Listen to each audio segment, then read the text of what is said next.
FeatureCam offre plusieurs possibilités pour définir le brut. Le logiciel vous offre de base une forme rectangulaire, cylindrique, hexagonale, octogonale et autres. Si vous avez des formes de brut irrégulières, il est donc possible d'utiliser une courbe pour définir la forme du brut. Dans ce cas, nous allons utiliser cette courbe pour définir le brut. Je dois d'abord aller dans les propriétés du brut. Je dois cliquer sur Stock Curve, ensuite sélectionner la courbe qui définit la forme du brut. Automatiquement, le brut changera la forme pour refléter la forme de la courbe.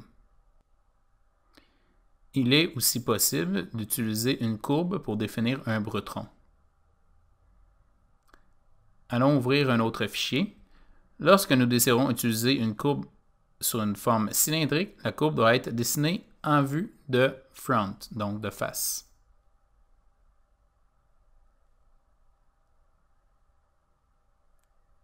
Pour définir mon brut, je dois d'abord aller dans les propriétés du brut. Je dois cliquer sur Stock Curve, ensuite sélectionner la courbe pour définir la forme et le brut va automatiquement refléter la forme de la courbe.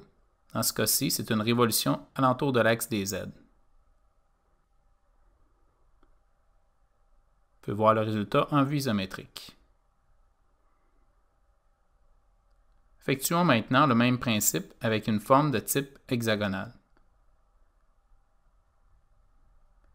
Pour utiliser la courbe, nous devons utiliser la même procédure que ce que nous avons fait au préalable.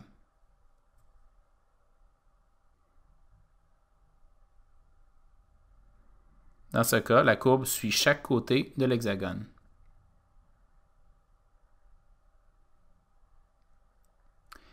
Il existe aussi une autre méthode pour créer un brut.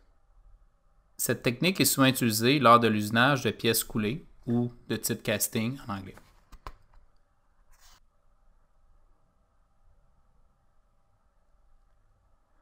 Nous avons déjà importé le modèle solide dans FeatureCam.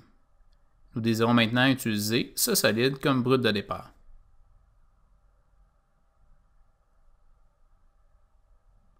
Pour cela, vous devez aller dans les propriétés du brut à nouveau.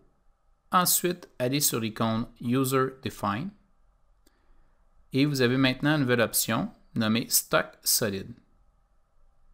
Vous pouvez sélectionner le solide dans la liste et cliquer sur OK.